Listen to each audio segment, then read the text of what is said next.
let's go straight to your autoimmune protocol, because is there a diet we can eat that is going to support this, pull us out of this dysregulated place that we're in? Yeah, the studies show that a properly designed elimination diet really makes a difference with autoimmune conditions. And this, so you know what yours is. You know what you're reacting to. Exactly. So it's a way to do the N of 1 experiment. So an elimination diet is an N of 1 experiment where you're taking the things that are most likely to trigger your immune system and you're eliminating them for a period of time. For some people, 3 weeks, for some people, 3 months. Just depends on your condition. So you eliminate the gluten, the dairy, the nightshades, maybe nuts and seeds, the things that tend to be immunogenic.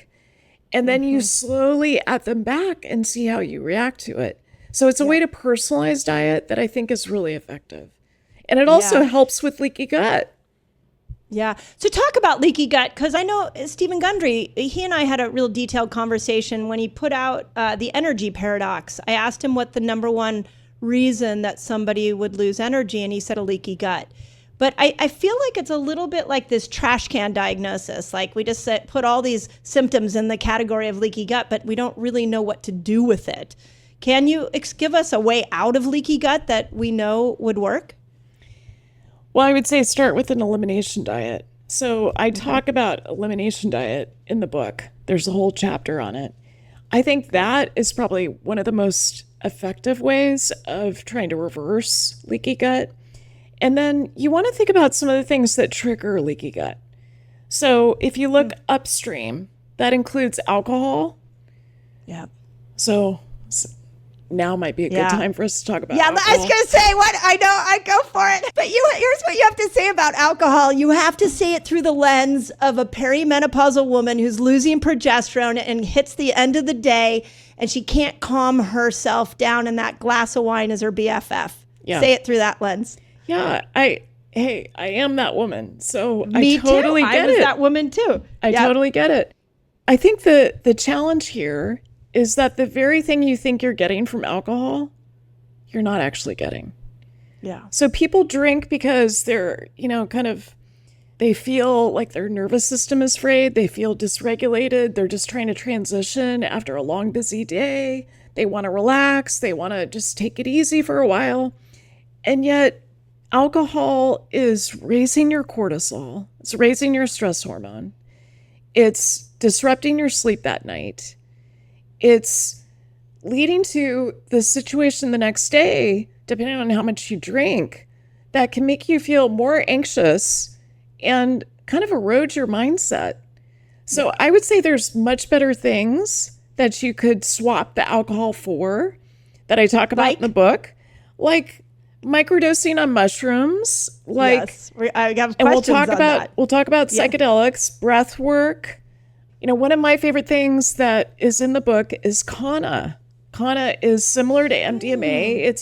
It's a plant that's from South Africa, and it's very heart-opening. It gives you that feeling of relaxation and bliss, and it doesn't have the side effects that alcohol has. I mean, if we just talk about how alcohol is associated with a greater risk of breast cancer, most women I know are afraid of breast cancer, and with good reason, because 12.5%, we've got a lifetime risk of 12.5% of it. And so more than two servings is associated with an increased risk. So we need to find, the problem at the end of the day for that perimenopausal woman is dysregulation. And we need to treat the dysregulation. And yes, a glass of wine seems like the easy solution, but it's going to backfire. Yes. Yeah. And that was my experience for sure in the last couple of years, and to a point where I've finally now been able to unwind myself from it. What are your thoughts? What about marijuana? What about how many women do a gummy at night to be able to sleep? So I think cannabis definitely has a role here. I think it does help with sleep. It helps with relaxation. You just have to track your relationship with it. Right. So just like I would say women should track their relationship with alcohol, and notice, are they drinking so much that it's causing leaky gut and it's causing an imbalance of their bacteria, dysbiosis in their gut, potentially putting them at a greater risk of breast cancer.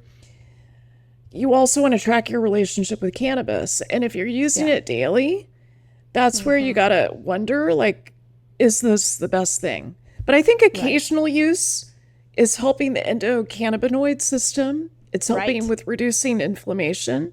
So I'm a fan of it more in a ceremonial use.